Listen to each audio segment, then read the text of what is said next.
नमस्कार, मैं राकेश गोरा आज आपके लिए लेकर आया हूँ एमएससी फाइनल ईयर का एडवांस क्वांटम मैकेनिक्स का लेक्चर नंबर 19 और हम पढ़ रहे थे unit second relativistic formulation and drag equation. तो ड्रैग इक्वेशन को तो हमने कल ड्राइव किया था और उस ड्रैग इक्वेशन के आधार पर आज हम आपकी कंटिन्यूटी इक्वेशन और ड्रैग इक्वेशन को यहाँ पर ड्राइव करेंगे in terms of probability density and current density. Probability और करंट डेंसिटी को मैंने कॉन्टिन्यूटी इक्वेशन के जरिए यानी कि केजी इक्वेशन को यूज करके आपको पहले भी यहाँ पर बता दिया है। तो आज हम ड्रैग इक्वेशन को यूज करते हुए आपकी कॉन्टिन्यूटी इक्वेशन को निकालेंगे और बाद में प्रोबेबिलिटी डेंसिटी और करंट डेंसिटी को यहाँ पर निकालेंगे। क्लियर है?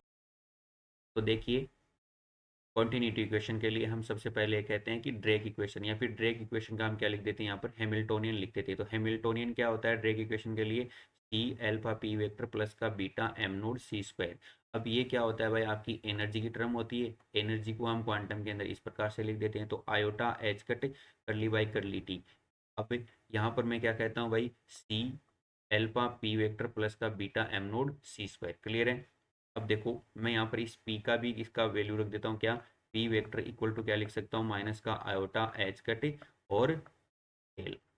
ठीक है, तो देखो यहाँ पर पुट कर देता हूँ iota h cut curly by curly T equal to minus का iota h cut C alpha और एल प्लस का M naught beta M naught C square. Clear है? अब क्या करता हूँ भाई, मैं इस इक्वेशन के अंदर एच और सी इक्वल टू क्या पुट कर देता हूँ? 1 पुट कर देता हूँ। तो देखो यहाँ पर क्या आ जाता है? आयोटा करली by curly T equal to, यहाँ पर क्या आता है? माइनस का आयोटा और इसकी जगह क्या आ जाता है भाई? 1 आ जाता है एल्फा एल वेक्टर प्लस का, यहाँ पर क्या आ जाता है? 1 आ जाता है और बीटा एम नोड ये वैल्यू आ जाती है। क्लियर है? अब मैं क्या कहता हूँ, इस इक्वेशन के दोनों तरफ किसको ऑपरेट कर देता हूँ भाई? मैं साई से ऑपरेट कर देता हूँ। तो साई से ऑपरेट करता हूँ और फिर इस साई को क्या कर देता हूँ? अंदर मल्टीप्लाइड कर देता हूँ। तो क्या आ जाता है? Iota curly psi by curly T equal to minus का आयोटा एल्फा डेल और साई, ठीक है, प्लस का बीटा एम नोड और साई। ये इक्वेशन बन जाती है यहाँ पर। इस इक्वेशन को मैंने यहाँ पर क्या बोला है भाई? 1 नंबर की इक्वेशन बोला है। ठीक है, ये पड़ी। तो इस इक्वेशन को लिखना है, साई को ऑपरेट करना है, साई को ऑपरेट करके अंदर मल्टीप्लाइड कर देना है और डायरेक्टली फिर 1 नंबर की इक्वेशन लिख देनी है आपको। तो देखो, अब मैंने यहाँ पर जो फर्स्ट इक्वेशन बनाई है उसका क्या ले लेना है भाई? स्केलर प्रोडक्ट विथ ड्रैगर ले लेना है। तो स्केलर प्रोडक्ट ऑफ ड्रैगर ले लेता हूँ। तो क्या कहता है कि आयोटा साई का dagger curly psi by curly T equal to minus का आयोटा और psi dagger alpha L psi plus का psi dagger beta M naught psi. Equation कौन सी बन जाती है भाई? सेकंड बन जाती है। अब इसका एक बार मैं ड्रैगर और ले लेता हूँ। कौन सी इक्वेशन का? सेकंड इक्वेशन का। तो क्या बनता है यहाँ पर? जो जो साई ड्रैगर है वो तो क्या आ जाता है? साई। और जो साई है, केवल नॉर्मल साई है, उसका क्या हो जाता है भाई? साई का ड्रैगर हो जाता है। ठीक है, तो देखो क्या आ जाता है? माइनस का आयोटा साई, ये साई ड्रैगर है तो इसका क्या होगा भाई? साई बन जाएगा। तो curly psi dagger upon curly T equal to iota psi का ड्रैगर ड्रैगर है तो क्या हो जाता है भाई? साई हो जाता है alpha del psi dagger plus का psi beta M naught psi dagger. Equation कौन सी बनती है? 3rd नंबर की। अब मैं सेकंड को और थर्ड को आपस में क्या कर देता हूँ? घटा देता हूँ यानी सब्सट्रैक्ट कर देता हूँ। तो क्या बनता है मेरे पास में? देखो, तो ये वाली टर्म माइनस का ये वाली टर्म होगी, तो इसके अंदर जो माइनस आएगा वो माइनस और ये माइनस क्या हो जाता है भाई? प्लस हो जाता है। तो यहाँ पर क्या आ जाता है? Iota side Drager curly psi by curly T, minus minus क्या हो गया? यहाँ पर प्लस हो गया। और क्या आ जाता है? आयोटा साई करली side Drager upon curly T. Clear है?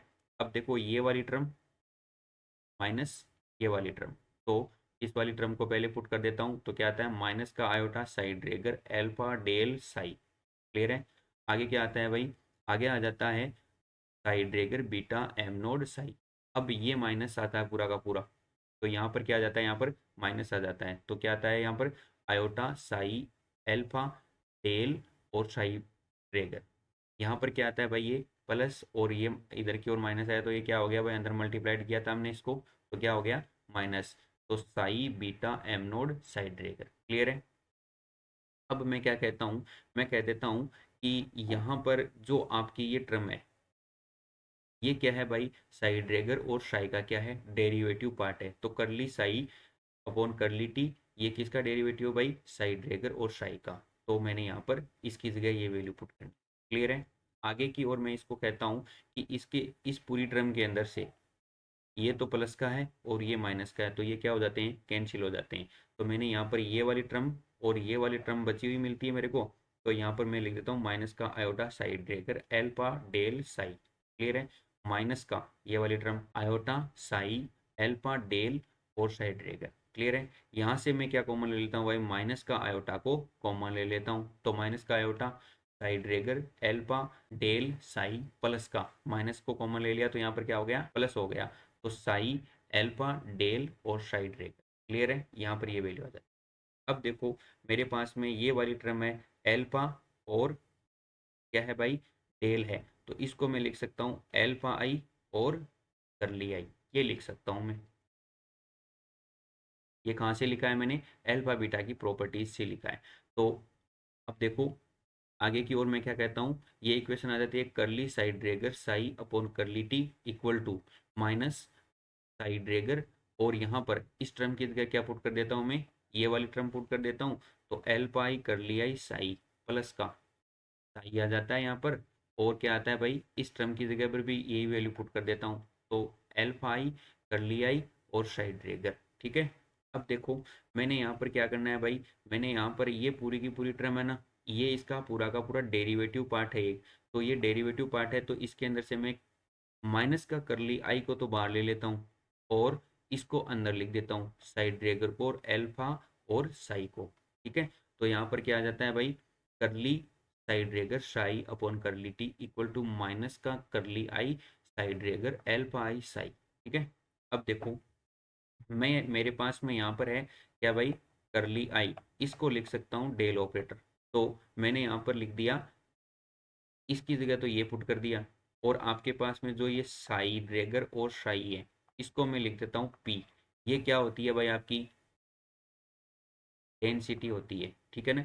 तो मैंने इसको इस साइड ड्रैगर और साई की जगह क्या पुट कर दिया, पी पुट कर दिया। करली side Drager Sai upon curly T की जगह क्या आ गया भाई, करली P upon curly T equal to minus का करली आई है, उसकी जगह क्या आ जाता है, माइनस का डेल, और ये वैल्यू है वैसी की वैसी यहाँ पर पुट हो जाती है, यानी कि क्या आता है भाई, हाइड्रेगर एल्फा आई साई। क्लियर है। अब इसको हम आगे की ओर सोल्व करते हैं।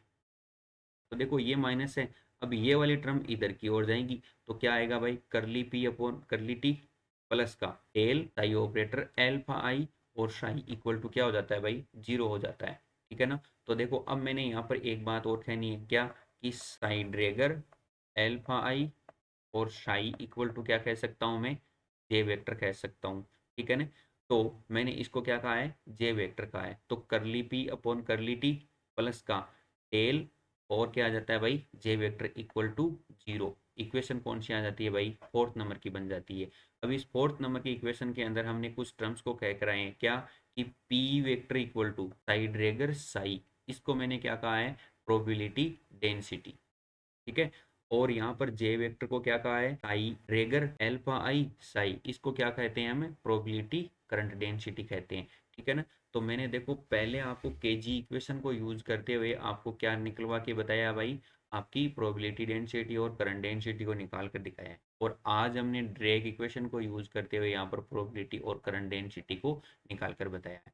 तो देखो अब हम यहाँ पर इसकी कुछ टर्म अलग से टर्मों का बात करते हैं। यानी कि जो आपके पास में ये जे है ना, जे यानी कि प्रोबेबिलिटी करंट डेंसिटी, इस जे को मैं कुछ लिख सकता हूँ क्या, कि जे म्यू है उसको मैं लिख सकता हूँ जे नोड और जे। क्लियर है। अगर आपके पास में ये जे म्यू ये वाला होता, तो यहाँ पर क्या आ जाता है, जे नोड और ये माइनस का जे वेक्टर, ये आ सकता है। ठीक है ना। तो अब आपके पास में ये टर्म तो यहाँ पर यूज नहीं होगी, ये टर्म यूज होगी। ठीक है। तो आपके पास में जो यहाँ पर ये जे नोड है, ये किसको शो करता है, आपकी रो यानी कि डेंसिटी को शो करता है। इसके साथ में आपका क्या आता है भाई, सी भी आता है। तो यहाँ पर क्या हो जाता है भाई, जे म्यू इक्वल टू सी रो और जे वेक्टर। यहाँ पर ये रो किसको रिप्रेजेंट करता है, आपका डेंसिटी को रिप्रेजेंट करता है। ये डेंसिटी कोई सी भी हो सकती है भाई, कोई भी डेंसिटी है। जैसे मान लो कि आपके पास में चार्ज डेंसिटी है, करंट डेंसिटी है। ठीक है, अब आगे की ओर हम इसको डिफाइन करते हैं, तो जे म्यू इक्वल टू क्या आता है भाई, जे नोड जे वेक्टर। ठीक है, अब जे म्यू इक्वल टू सी और रो की टर्म में लिख सकते हैं और जे वेक्टर आ जाता है। ठीक है, अब मैं बात करता हूँ इस इक्वेशन की, यानी कि आपकी प्रोबेबिलिटी डेंसिटी वाली टर्म और करंट डेंसिटी वाली जो टर्म है उस इक्वेशन की बात करता हूँ। तो उस इक्वेशन के अंदर यहाँ पर लेते हैं, तो इस इक्वेशन के अंदर क्या है भाई आपका, इस इक्वेशन के अंदर है करली P vector upon curly T और प्लस का डेल और जे वेक्टर इक्वल टू क्या लिखा है मैंने, जीरो लिखा है। तो यहाँ पर जो आपका ये पी है ना, इसको तो मैं कह देता हूँ करली नोड।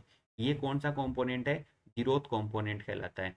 और यहाँ पर जो आपका करली अपॉन करली टी है, इसको मैं लिख सकता हूँ करली नोड कह सकता हूँ। ठीक है, और यहाँ पर ये जो आपका डेल वेक्टर है, इसको लिख सकता हूँ मैं करली आई, और ये जे वेक्टर है इसको लिख सकता हूँ मैं जे आई। क्यों, क्योंकि ये आपका थ्री कंपोनेंट्स के अंदर इंक्लूड होता है। ठीक है, तो मैंने इसके अंदर इस इक्वेशन को पुट करता हूँ यहाँ पर, देखो तो क्या आ जाता है यहाँ पर, तो क्या आता है भाई, देखो इसको पी को तो सॉरी करली अपॉन करली टी को तो मैंने क्या कह दिया भाई, यहाँ पर कह दिया करली नोड, और पी को क्या कह दिया भाई मैंने यहाँ पर, पी को कह दिया मैंने जे नोड। क्लियर है, प्लस डेल डेल वेक्टर को क्या कह दिया मैंने, करली आई, और जे जे वेक्टर को क्या कहा है, जे आई कहा है, इक्वल टू क्या आ जाता है भाई यहाँ पर, जीरो आ जाता है। ठीक है, अब देखो मेरे पास में ये इक्वेशन होती है करली नोड जे वेक्टर प्लस का करली आई और जे आई, इसको लिख सकता हूँ मैं करली म्यू और करली म्यू। ठीक है, तो इस इतनी टर्म की जगह मैंने क्या पुट कर दिया, करली म्यू इक्वल टू जीरो। ये इक्वेशन क्या होती है भाई आपकी, कॉन्टिन्यूटी इक्वेशन कहलाती है। अब ये कॉन्टिन्यूटी इक्वेशन को मैंने आपकी प्रोबेबिलिटी डेंसिटी और करंट डेंसिटी के अंदर शो किया है। तो जैसे आप ईडी के अंदर पढ़ते हैं ना, इलेक्ट्रोडायनेमिक्स के अंदर, तो एक कंपोनेंट तो किसका भाई आपका, जैसे करंट डेंसिटी का हो गया, या फिर आपकी चार्ज डेंसिटी का हो गया, और आपके तीन कंपोनेंट दूसरे कंपोनेंट बन सकते हैं इसके अंदर। तो वन कंपोनेंट प्लस का थ्री कंपोनेंट, कितने कंपोनेंट बन गए, फोर्थ कंपोनेंट बन गए। तो इस इक्वेशन को मैंने फोर्थ कंपोनेंट की इक्वेशंस के अंदर इंक्लूड करते हुए आपको कॉन्टिन्यूटी इक्वेशन का डेरिवेशन बताया। ठीक है, तो थैंक्स फॉर टुडे।